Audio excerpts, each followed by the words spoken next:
nk'uwaguremeye ubusoda, uwakwandikiye ubusoda, nk'uwaguhaye, wagutunganije, yaguhaye ingabire, yaguhaye impano, yagutunganirije igikorwa cyiza. Umubere Imana, umubere ijisho, umuserukire ngaho hantu, userukire Imana muri icyo gikorwa urimo cyose.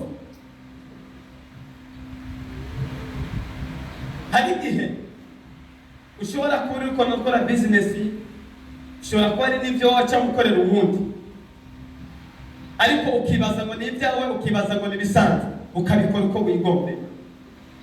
Ugomba kuba igikoresho cy'icyubahiro mu byo ukora byose. Nigeze kubabwira n'umubiri wawe ugomba kubera igikoresho cy'icyubahiro, ukawuzigama, ukawutunganya neza, maze Imana igahabwa icyubahiro. Nibuka umukozi w'Imana umwe wo mu Rwanda yitwa Sekanabo, yaratwigishije aratubwira ngo nimba uri umukozi w'Imana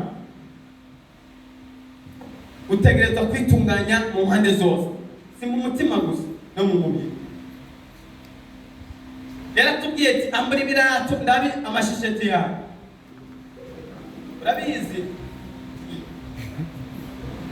twebwe ushobora kwambara ishisheti yacitse, ariko urumva nta n'ibyo umenya, n'ibanga ryanje nyine. Ariko nubwo abandi batayibona, Imana irayibona kandi n'uwahejeje icyubahiro.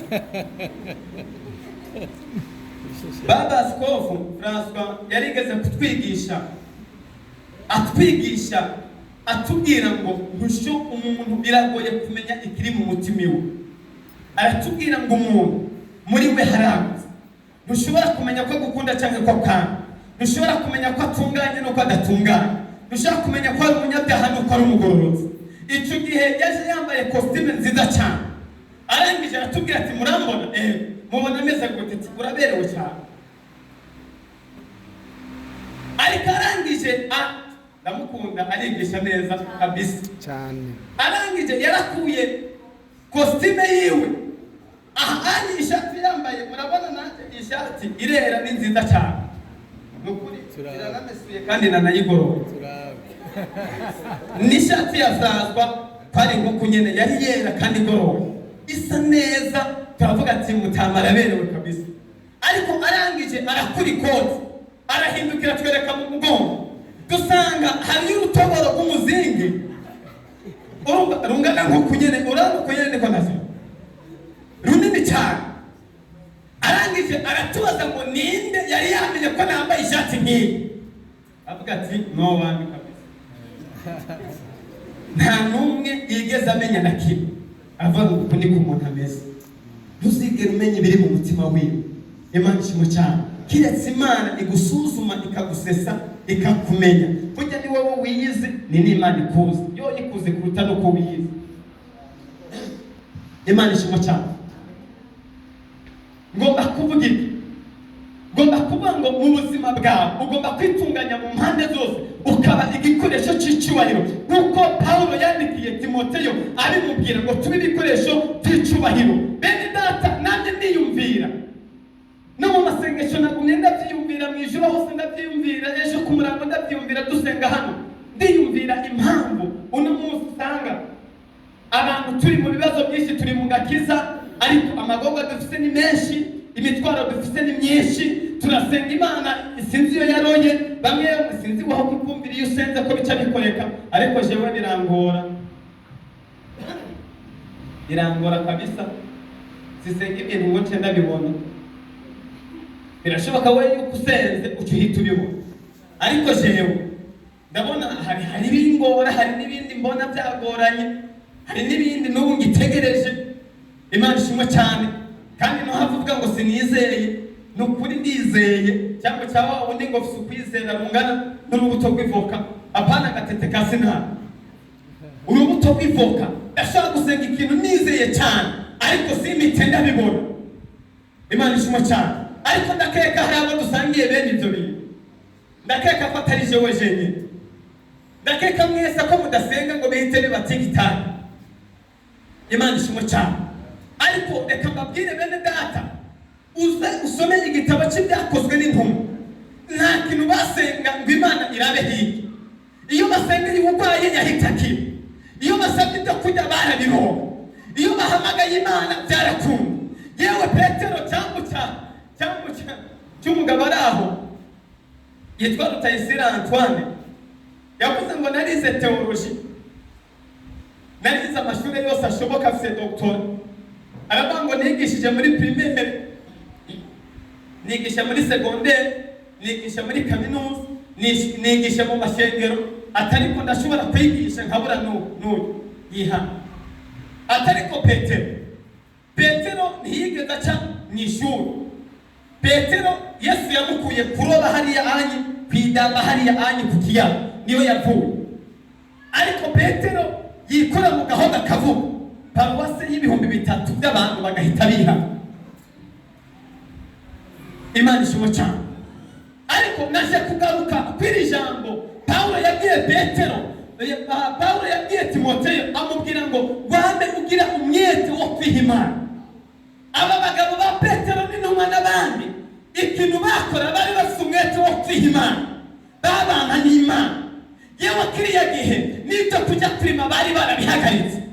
Muri uriya mwanya ndagira ndakubwira kiriya gihe mpemu yerasa bamaze iminsi 40 bari hariya hejuru, atasubye kuja kurima, atabyo kuja kudandaza, atabyo kuja kwigisha, atabyo kuja kuroba, bategereje Imana. Imana ishimwe cyane. Babana n'Imana, basenga, basoma ijambo ry'Imana, bahamagara Imana, basenga, bahamagara Imana, basenga, bahanurana, bigishanya, babanye n'Imana. Imana ishimwe cyane. Kutinda hamwe mu yarayaje akabagwako akabazako bagakoreshwa ibitangaza n'ibimenyetso, kandi icyo gihe nta nuko babandanije kujya, nta nuko nigezemo na Petero ngo yagiye kuraba umugore cyangwa yagiye kuraba abana, ahubwo ngo yahora ngaho yibereye ngaho, ngo abantu baza imbere y'ibirenge by'intumwa, intumwa zibasengera, intumwa zitunganya ibintu neza. Yewe abantu bakagenda bakagurisha ibyabo bakabizana, abantu bakabona ibyo kurya, umwese agatanga icyo afise, hava urukundo rukomeye, havuka urukundo rudasanzwe. Noneho bakoreshwa ibitangaza, nta gihe na kimwe bahamagaye Imana ngo Imana ireke ko kubiyereka, kandi Imana yabongereza bizera umunsi ku wundi. Impamvu ni iyi, babanye n'Imana cyane imyanya myinshi, bafashe umwanya wo kubana n'Imana. Ariko rero biragoye. Urabona ngo ugera ugafata kandi kugira ubane n'Imana, ukazumva ngo jya ku ishuri, wagira ngo higihe uzobana n'Imana, ukazumva barakubwiye ngo hari examen zibiri. Kubana n'Imana bikaba birahagaze. Wagira ngo ugira ubane n'Imana, nyinyizo agacaza ati none bigeze.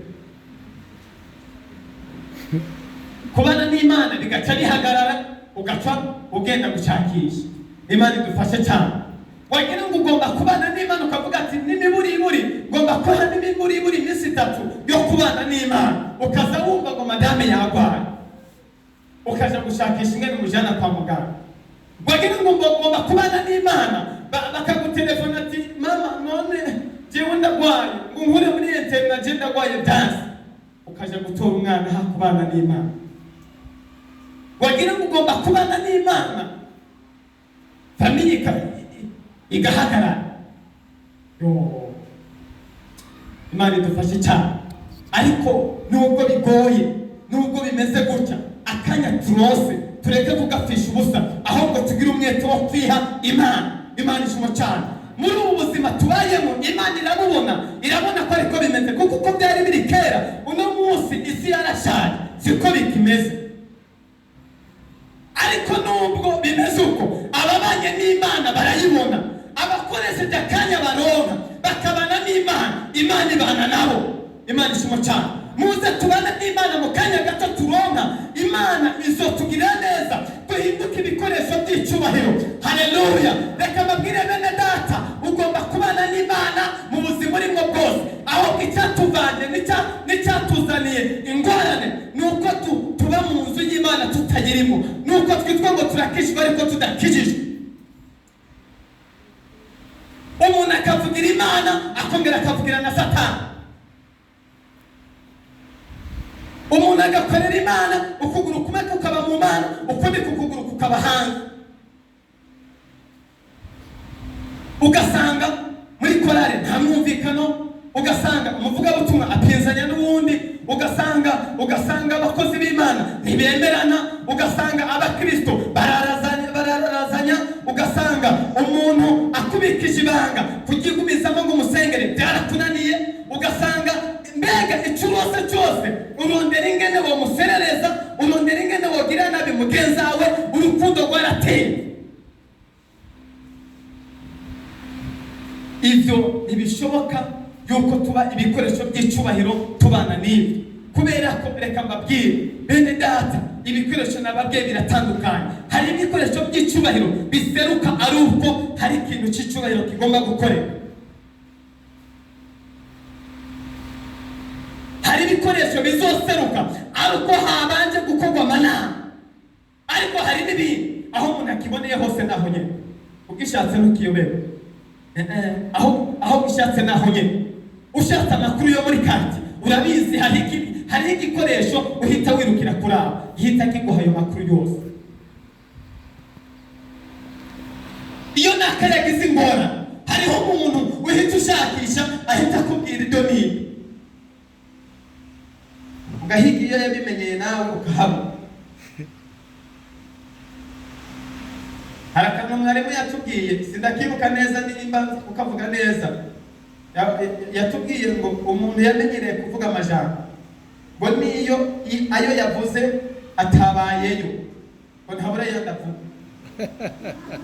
Eko mwarimu yatubwiye nakandi Imana yamuhishura ati umuntu yamenyereye kuvuga ibyo yavuze nubwo bitobavyo, wewe ukagenda ukamubwira ati yamara ibintu wavuze sibyo, ariko ntabura ibindi akubwira. Ibindi avuga ntibibura byaba bipanze. Haleluya. Ariko reka mbabwire bene data, icyo Imana yaduhamagariye kuba ibikoresho by'icubahiro, kubaka atari ugusanga. Imana ishimwe cyane.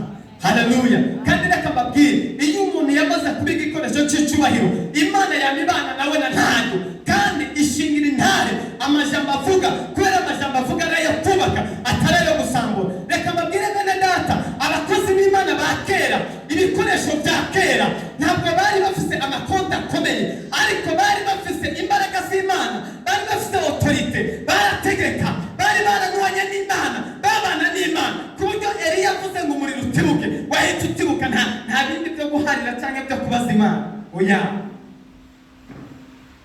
Kandi Eliya aserutse n'umwami yaragira ubwoba.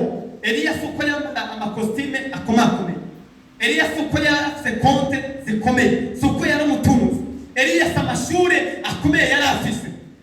Bayoshuwa ntabwo bari bafite amashuri ahambaye, ariko kubera ko babana n'Imana, byari ibikoresho bihambaye by'icubahiro, babana n'Imana bagakoreshwa n'Imana, ibyo bakora byose byababerako. Ariko no musi tuzosenga dutaragare tumerewe nabi cyane, kubera ko hariho iyo byapfiriye. Tugenda n'ibyaha, ntitwihana ibyaha, n'ukubwiye ikintu urahindura kano kantu muca muba basi. Hariho abantu bameze uko udashobora kumuhanura, uhirahiriye ngo umuhanure muca muba basi. Imana ishimwe cyane.